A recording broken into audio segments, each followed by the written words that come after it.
The following Earth Angel Media presentation is brought to you commercial-free as a gratuity from the sponsor producer named after the show. Please consider their message. Find other high-value shows listed at earthangelproject.com. Enjoy the show.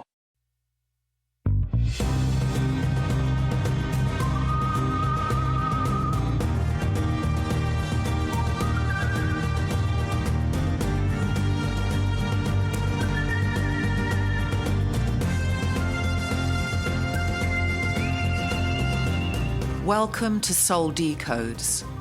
Join us as we wander off the path to find the ideas that fascinate. We talk about spirituality, the mind, the ego, wellness, and hidden history with tips, travels, and tales. Charms for a better life.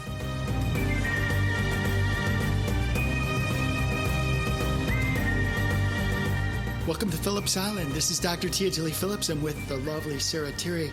She's the founder of a new church, the Church of the Light Ages. That's right. I think that's so cool. Yeah. So before we jump into today's show, and I know this is an important show for you because it's something you've wanted to do for some time. Yeah.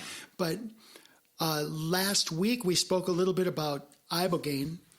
And I'm not an herbalist. I'm not a botanist. I'm just a holistic doctor that has a farm. I actually misspoke. Everything's factual in the last episode, except Ibogaine is not derived from mushrooms. It's actually from a root. In the root, and I knew this. I don't even know why I crossed. You should smoke. You should ingest too many mushrooms. I need to go get it so I can straighten my brain wires out. But the Ibogaine is actually from a root somewhere in Central Africa, Gabon or something like that. Right. I don't even know. But I got a note from a listener that said, "Hey, guess what?" Oh, I'm glad they're paying attention. That's great. And if you think that's happened again, let us know. Right? So, hey, because guess what? We're just two kids talking about stuff, right? Yeah. So. Can't wait to try it now. Yeah. So, okay. That's my setting the record straight, because I know contrary to popular belief, I'm not perfect. All right. So I'll just put that out there. So, well, welcome back. What's going on today? Where are we going? I would like to talk a little bit about my sister-in-law who passed away 2 months ago. Okay, so tell me her name and what's this Sallie, all about? Sallie Durham, and that's Sallie Durham. And I say that because the listeners can go to her website. She's passed on now, but that's where her poetry is. So I want to just do a little ode to Sallie, if I may. It's just a page. Whew. Here's some tissue for you. This is a tough one. I know it's been important. Just for all of you listening, Sarah and I have talked about Sallie for several weeks now, and I keep asking her, do you want to talk about it? And she's like, no, I'm not ready yet. So, yeah, I'm ready now. I think her daughter's here now. Okay. So that's important. Okay, so let's get to it if you're open to it. Okay. I have loved you right back to the time that our souls were introduced. When was that? Who can say? Millennia ago, in a lifetime that occurred on a small island off Hawaii. Maybe we were sister wives in a harem to some sheikh in Saudi Arabia, getting up to mischief as we took charge of our situations. You met Mark, my brother, the same year I met Tony, my husband. You married Mark in the same year. I married Tony. I loved you immediately. Your intellect, your love of the arts, your smile, and the fact that you were not conditioned to people please. Mark was besotted, and so were you. So was I. The level of creativity was very inspiring. Your level of creativity was very inspiring, and although I had to be introduced to mine fully, you recognised my budding gift with your open and gushing admiration of my newfound ability, and that meant everything. The collaboration that followed pissed a lot of people off because we could not stop our late-night conversations. We couldn't stop brainstorming, knowing our visions were the essence of creation. When we burnt the scrambled eggs after 1 hour's sleep the following morning, our husbands vexed. We just got on the phone and laughed, and you wrote a poem about it. You said, "There's nothing like a pandemic to reveal the vulnerability of humans and to pinpoint our humble place within the living world. Maybe I'm no different from these sheep teetering on the blades of a steaming volcano. All that sets us apart is language, but we often fail to communicate. A trip to the hairdresser ends badly. A teenager weeps over a French menu she cannot read. Despite our human fallibility, we are like sunflowers, endlessly resilient, bright with hope. I will miss you, darling sis, and will never stop the...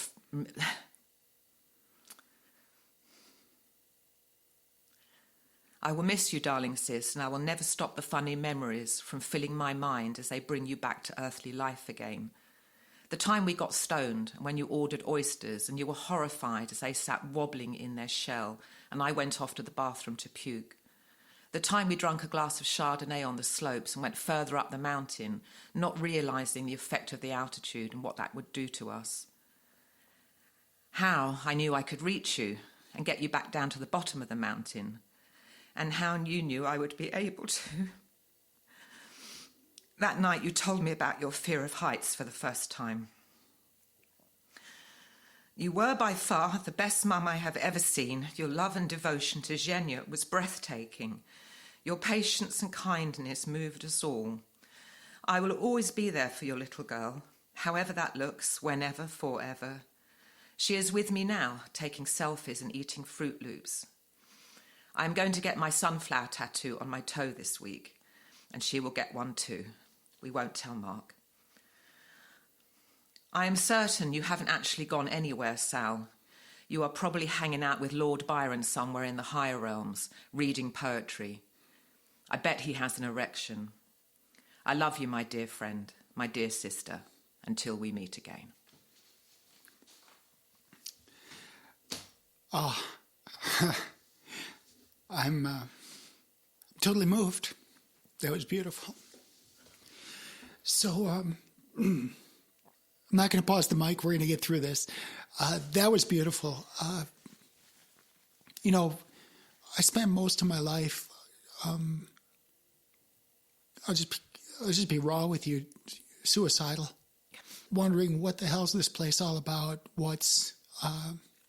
Why am I here? Am I being punished? Mm-hmm. Right? All these things go through my mind. But the only thing I always remembered was I'm here for a purpose, and I don't know what that purpose is, but I'm just going to wait one more day. So I just made one decision, but I made it thousands of times. Just wait another day.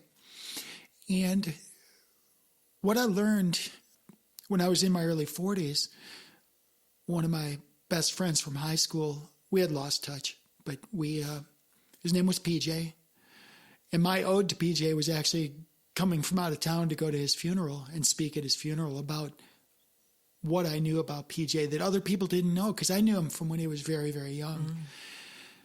Because we were friends, 5, 6, 7 years old before he started, abusing substances and things like that.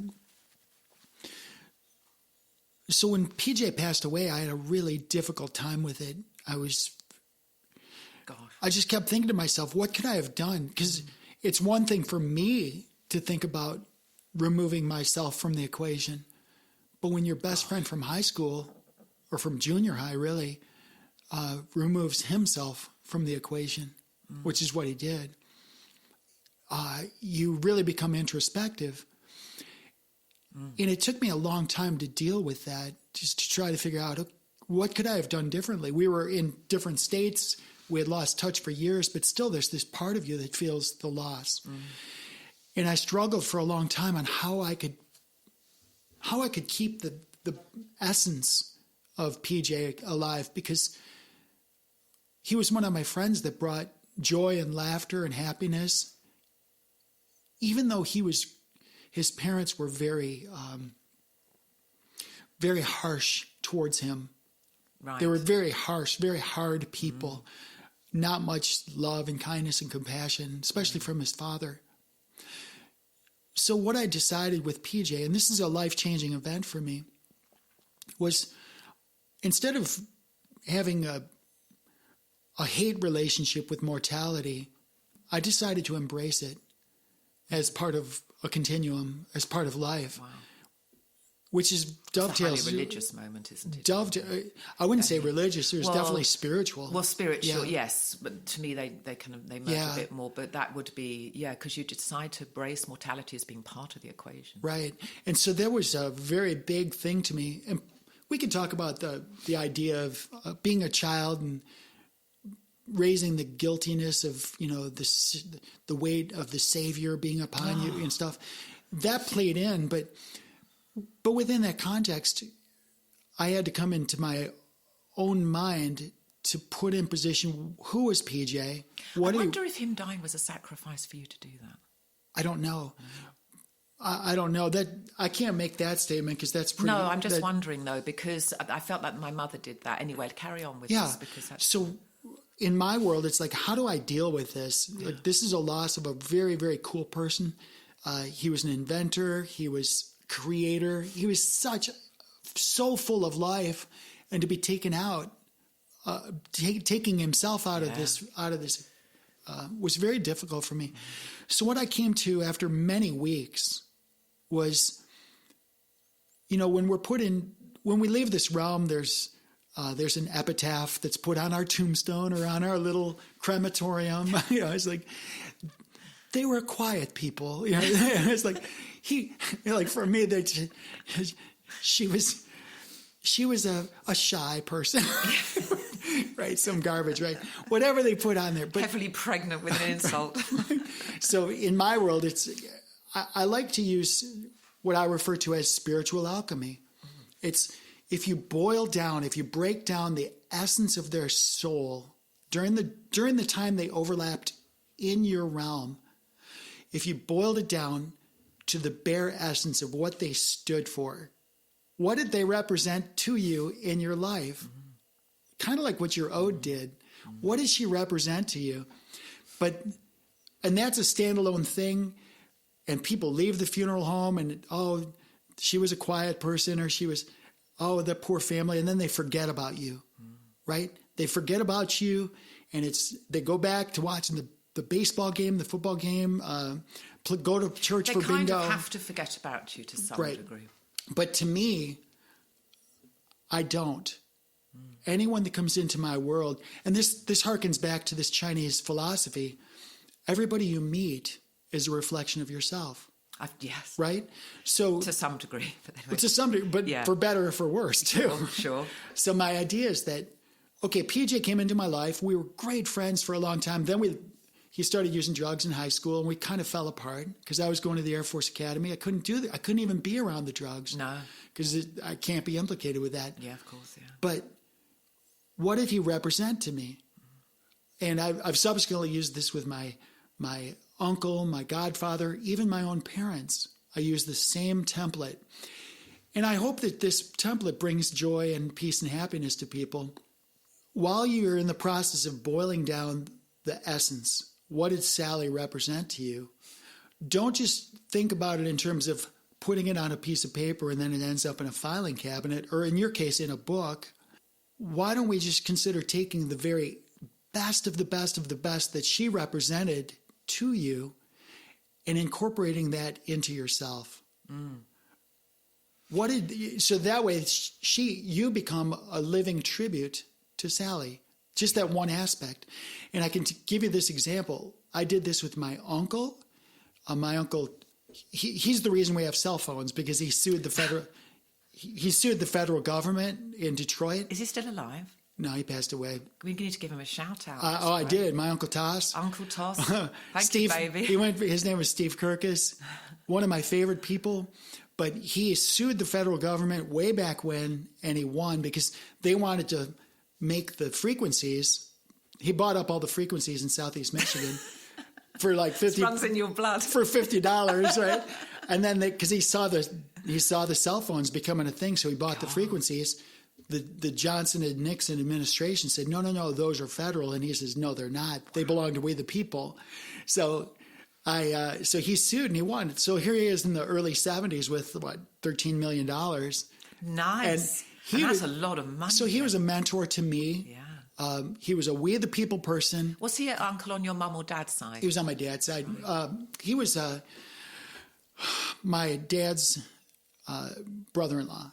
So he married my dad's sister. Right, okay. But they were Macedonian, right? I'm half Macedonian. Mm-hmm. So, but he was very much a business guy. He was the one that taught me how to. But also predicted the future. This is back before we had internet. Yeah. He's the one that, I had like $1,200 from my paper route when I was 14 years old. How long did that take you to save up? That's a lot. I was 14 years old. That's a lot of money. It was like June, and I said, "Hey, Uncle Toss, I want to invest this money." And he says, "Well," and he literally brought me to his broker. This is back when you didn't. Oh my goodness! So I was reading, and I bought 6 stocks. And did they turn out well? By Christmas that year, I had made $1,200 into $2,000. Nice. So, but my point is not to talk about my finances, but to talk about my Uncle Toss, my Steve Kirkus. And the reason is because, when I looked at how he interacted with his family, no matter what happened, he was steady as you go. Mm. Yes, we all have emotions. Yes, he had garbage happen to him, but you could never, ever tell that he was fighting battles. Even his wife, my Aunt Vicky, she was battling lung cancer for years, but you could never tell that she was struggling with that. 2 of the kindest, most beautiful people in the world. They used to give us for birthdays like little silver dollars, like real silver dollars. Those are worth so much money right now. Them? I have some of them. That's nice. But the point is, you take the best of the best that they do, that they represent, and you make it part of. So part of me, and reject the worst. Because Sallie was she was very, very complicated. So she wasn't. Everything that I've written about her here was real, but there was also a side to her that I didn't want to be like, because I could see how that affected my brother. And that would have been something she would have seen in me. So the person, it's not about seeing their perfection or their imperfection. It's about seeing them as a whole. So take the gifts and reject what it is that you're seeing that you don't like. So to that degree that you're learning from that relationship. So she was my greatest teacher on all levels, or one of them. Well, so what you said is 7 years older than me, so there was it's not a generational gap, but she was very wise because she'd been on the streets in London in the 1970s, and I was just a kid. Gosh. So what you just described was exactly why, when I was an instructor pilot in the Air Force, that's exactly why every one of my students was the top stick in the class, the top performer, top stick they call it. Yeah. Because on day one, I would ask them what's their goal. Of course, on day one, every new pilot, their goal is to be a fighter pilot and graduate top of their class, because that's kind of, you're taking all of these type A, triple charged. But it sounds so thrilling too, doesn't it? Yeah. And so they go and you're competing against 28 other people who have the same goal. So I told them all, I said, here's the deal. I'm going to give you my 100% best. I'm going to give you my best as long as it matches your best. If you're not going to give your best, I'm not going to give my best. I'm going to meet you right where you are, but you can expect 100% from me. Now, if you want to be the best in the class, it's not going to all come from me. You're going to sit in when I'm not directly helping you as your instructor.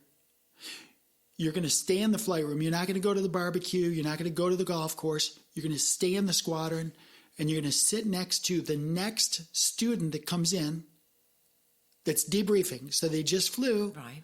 They just came back. Mm-hmm. You're going to sit in on their debrief. Ask permission from them and their instructor. And was this a policy that you'd instilled, or was this generally expected? Was this your technique? This was not. This is my technique. It was not generally expected. Right, okay. This is just the opposite. Doesn't surprise me. Because if you want to be average, you do what the average people do. Gosh. If you want to be superior, you do what superior people do. And so what I told them to do is sit in on those debriefs, learn the lessons that they learned from messing up their flight. If there's anything different that you've learned from that instructor pilot that is different than what I've taught you, bring it to me and we'll have a conversation about what's different, and maybe you're just interpreting it differently. Yeah. But most of us know how to fly these supersonic airplanes pretty damn well. So let's just have that conversation.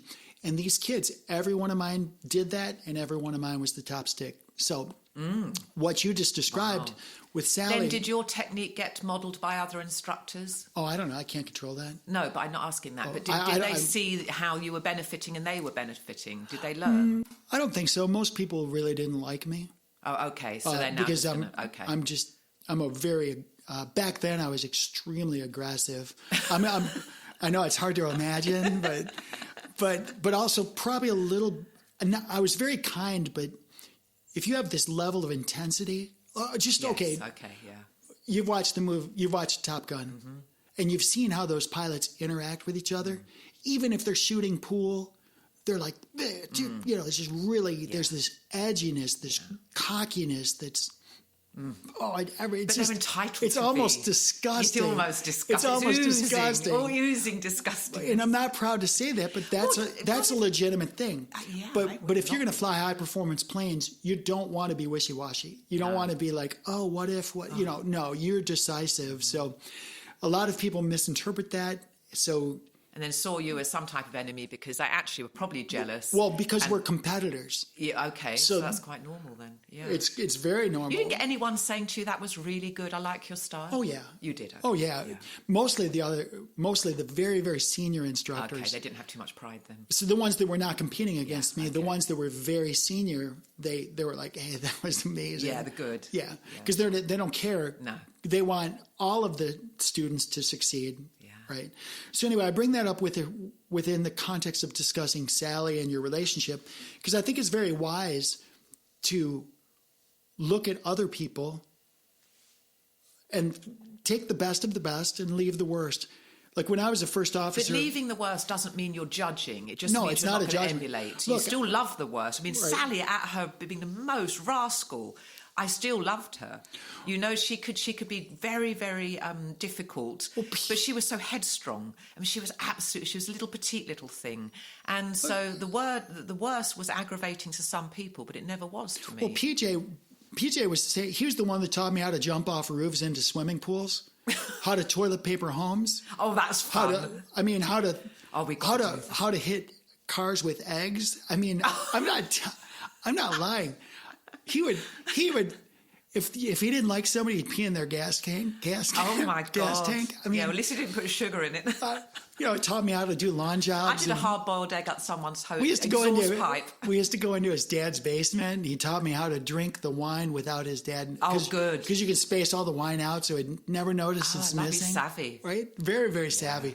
So I'm not going to say, a lot of that came in handy later. but my point is, as people enter our world, they do it for a reason.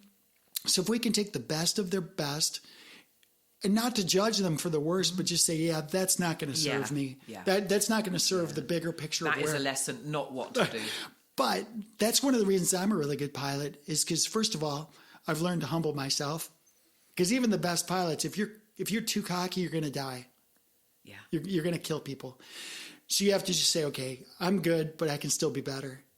Right. So when you say I'm a good pilot, this is not the ceiling on that. Right. It's that I'm actually an average pilot and I can get better. It's with everything. It's even a podcast. Like even as you came in today, I was celebrating because my brother Jeff up in Chicago, he's freaking best audio. Hey Jeff, we love you. Best audio. The sound is great. Best audio engineer in the world. And he's my brother. So I was celebrating because he taught me something I didn't know. And I was like, yes, this is so, and it was so easy. It was such a simple solution. But this is what we do is we try to always up our game. And I always tell people, like when I'm playing bass guitar, they say, hey, that was great. What you were playing, the band was great. Thank you. But in my mind, it's like, that's the worst I'm ever going to be. Yeah. Even though they loved it, I knew what I messed up. I knew that I could be better. Yes. So I think that's life in general. And I think wanting to be better, the feeling of knowing that you are better than you were the day before, that's a spiritual feeling.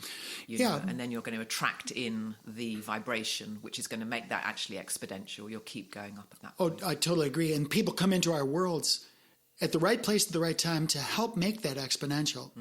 So, but Sallie is a catalyst for you on your journey to divinity, really.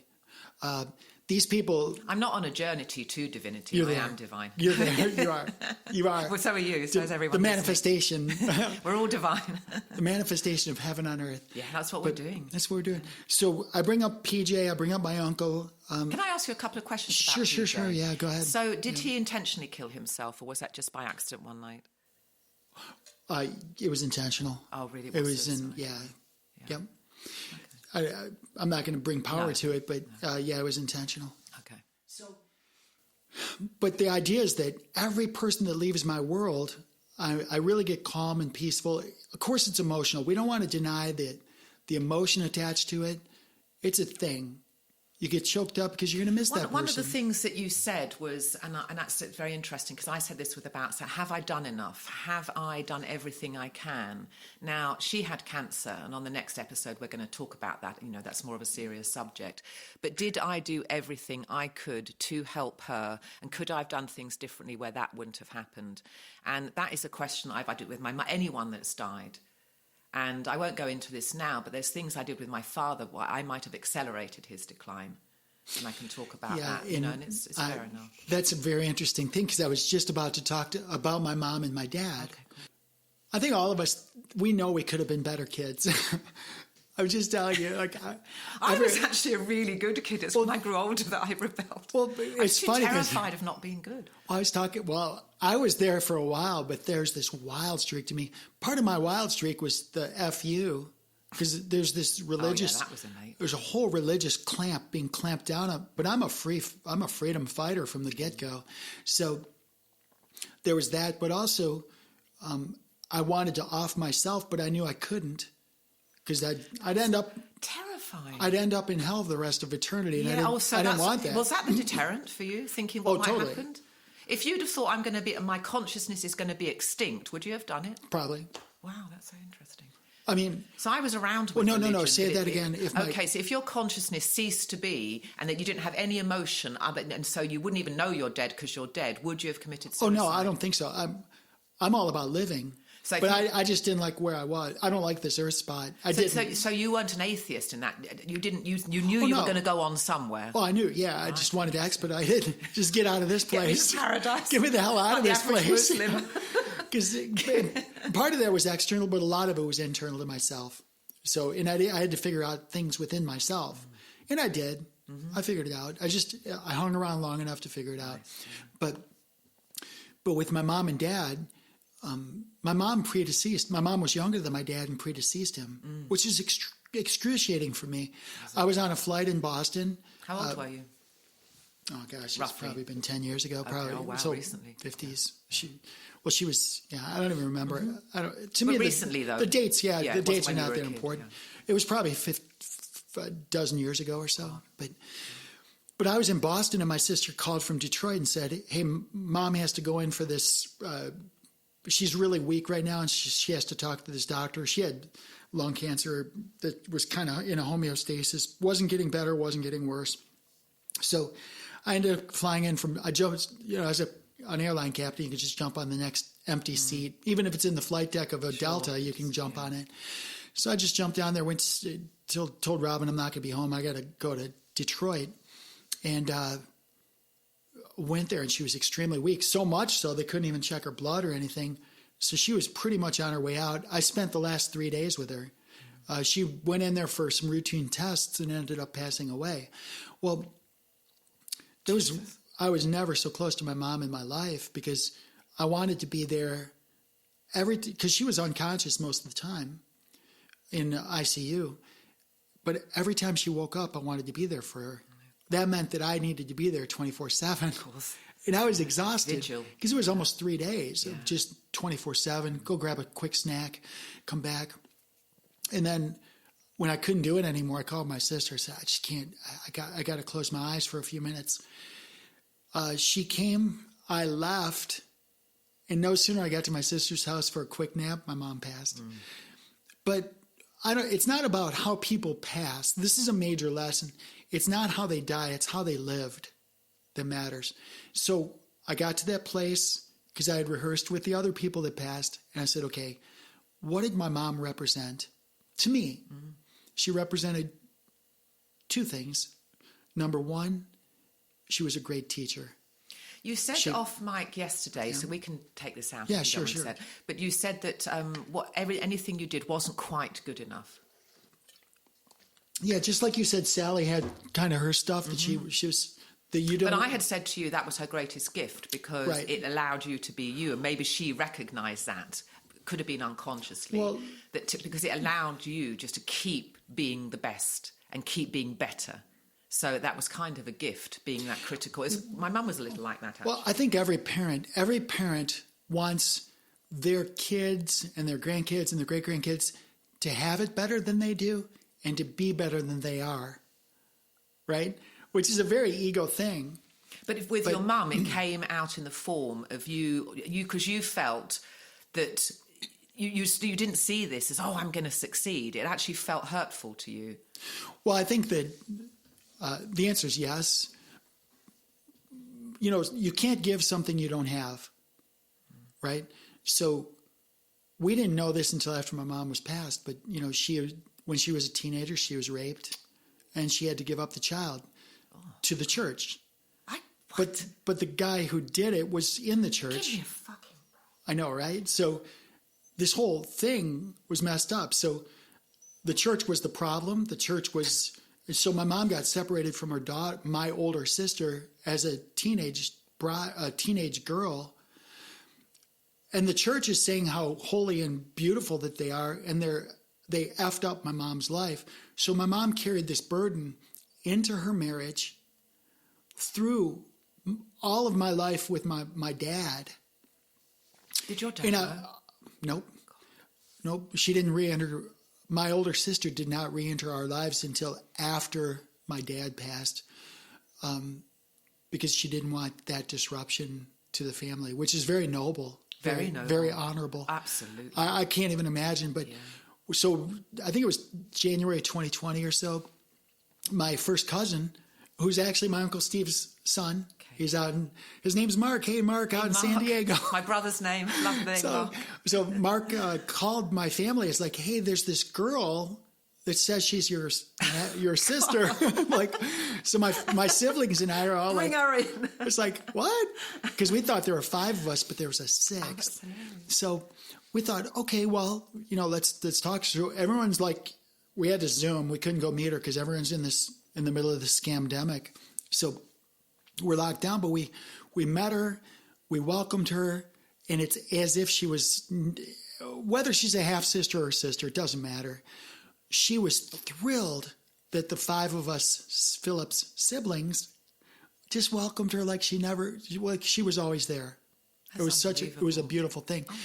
But in retrospect, my siblings and I are like, all of a sudden there was this epiphany, like, oh my God, this is why mom was like always so distant. Yeah. She was preoccupied. Yeah.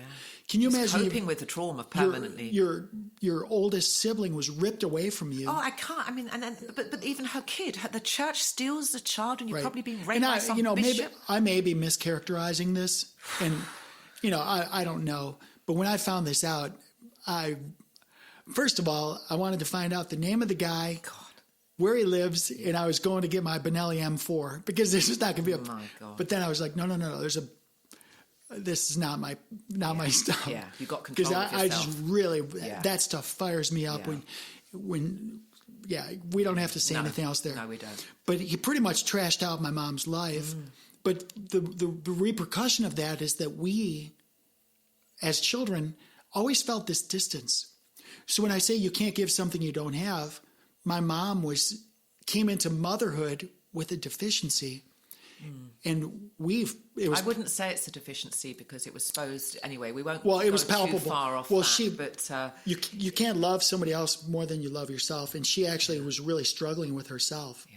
Right. So she was struggling with herself, so that projected onto us. So as children, we pretty much were struggling as a group. We were competitive. We were struggling for affection because my mom felt. You see what I'm saying? She wasn't going to give affection because that was what she was affectionate naturally towards was removed. Right. So she was not even capable. And I'm not going to pretend to analyze my mom was beautiful. She was absolutely one of the most the finest people in the world. Nice. And I want to honor her. Nice. So I wanted to honor my mom after she passed. And I thought to myself, what was she good at? She was an amazing teacher. She always wanted to be a teacher, like in a formal school. And I'm just so glad she wasn't. But she was a great teacher. They used to play Scrabble. They used to do word games. And she was the one that taught me. She's like, hey, is there a better word than this? Or is this the right way to use these words? Why don't you try this instead? Right? And she taught me about active voice instead of passive voice. Right? So I went into high school as a very, very, English was my most powerful subject. My English teacher everybody hated her. She was one of my favorite teachers, Mrs. Castleberry. And she was so hard on me. I had to work my fanny off to just get an A-. Like, no, an A- is not good enough. And she was so good. But the reason I was able to I pulled off an A, but the reason I was able to is because my mom, she was so kind, and she was always challenging me to take my vocabulary to the next level. My dad, when he passed away, I liken my dad to Fred Flintstone. You're familiar with the Flintstones? Yes. If you could, yeah, Fred Flintstone was like this 5-year-old or 6-year-old kid in a grown-up body, right? He was just this lovable teddy bear guy that was. Well, thank God he was for your mum. Then, well, they kind of had to be, didn't they? Right? They kind of had to be. Yeah. So everybody knew Sam. He was he was at the Lions Club. Everybody knew him. He was just this teddy bear of a guy. So anyway, you take the best of what you're given. Mm-hmm. Both of them had alcohol issues. Right. So I just leave that on the table. So I'm not going to do the alcohol thing, but I'm going to do the kind, teach. And the other thing my mom did was she was a great hostess. Oh, nice. So whenever somebody comes in, what can I give you? Yeah, First lovely. thing, what can I give you? Yes, graceful. So I got that from my mom. I was always a very good hostess, but I took it to the next level to honor my mom. She modeled that and you wanted. So these are the things that helped me deal with death and dying. But tell me what your thoughts are. What is death and mortality? What does it mean? Nothing in at the all. big It's just picture? a transition. So you really feel it's a transition? Oh, for sure. And I think we're as dead now as we'll ever be here on planet Earth. Explain that. Well, I don't need to. We're as dead now as we'll ever be. This is the closest we'll come to death right here. Oh, so you're saying dense this environment. Okay. Yeah, So everything else is rosy. I got what you're saying. Okay, good. So one thing that always confused me was growing up in a Catholic home, in a Christian, being around Christian friends and stuff, was this idea that this rejection of another life, of reincarnation. It's a wholesale rejection. Horrible. It's absolutely disgusting. But what was interesting is not only are there... I don't know how people can thrive without knowing the bigger picture.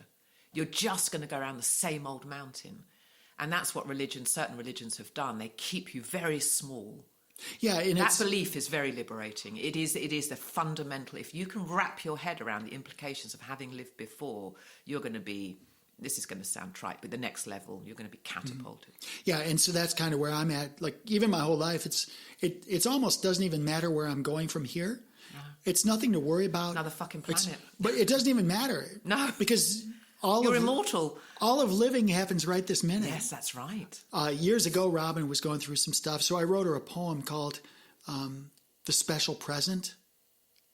And it was double entendre because it was the present moment. And it was written in haiku form. So it was just layers and layers of haiku. But basically, the present we have, the gift we have is right this moment. Eternal now. Like, the most magical moment is in front of these two microphones with each other. That's the magic, right? So, and you know when you're in a magic moment, and the litmus test to that is, would you want it to be any different? Is there anything you'd rather be doing? And there's not right now. I can't think of anything I'd rather be doing. Right. That's why I did the jig when you walked in the door. It's like Robin left. And you're not living in the moment if you think, fuck, I want to be out there.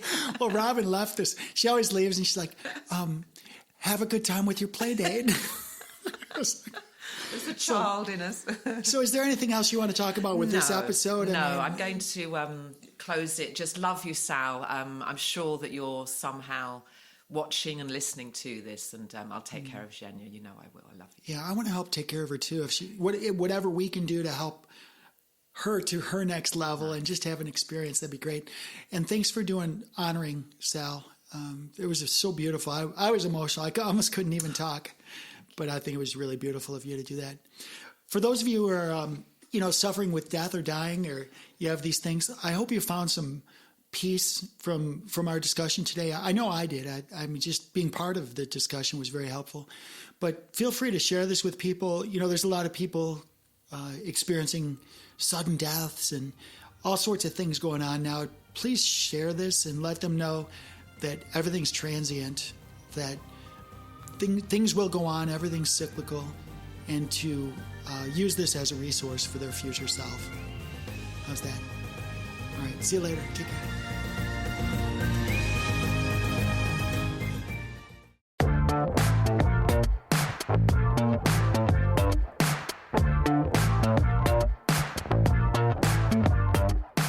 Soul Decodes, a feature presentation, airs every Friday on the Earth Angel Media Network.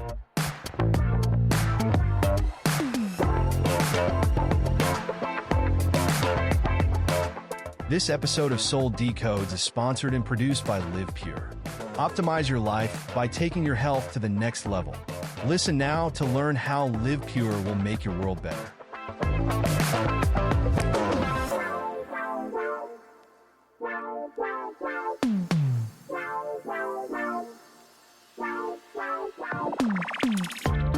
Live Pure is an American-based distribution system of online portals that give discounted access to clean, potent, natural, and ethically sourced healthy solutions for fat loss, muscle gain, immaculate skin care, immune system support, whole body cleanse, physiological balance, and performance support for athletes of all ages.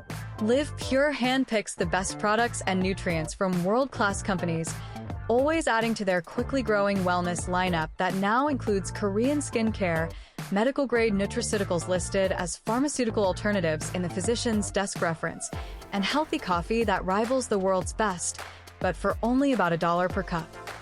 Soul Decodes listeners looking for vitality, youth, beauty, and better health can get 25% off retail by visiting livepure.com/Sarah Thierry and signing up for free as a preferred customer. If you are a content creator, influencer, or home-based entrepreneur looking for worldwide cash flows from the emerging gig economy, Live Pure's state-of-the-industry brand partner affiliate program can bring you up to 7 different payment vectors as bonuses. As a content creator aligned with Live Pure and Earth Angel Media, you will enjoy massive co-marketing benefits, including a cutting-edge website that is personally branded to you or to your business. Sign up as a brand partner at livepure.com/Sarah Thierry, or drop us a note at connect@earthangelproject.com to get more information.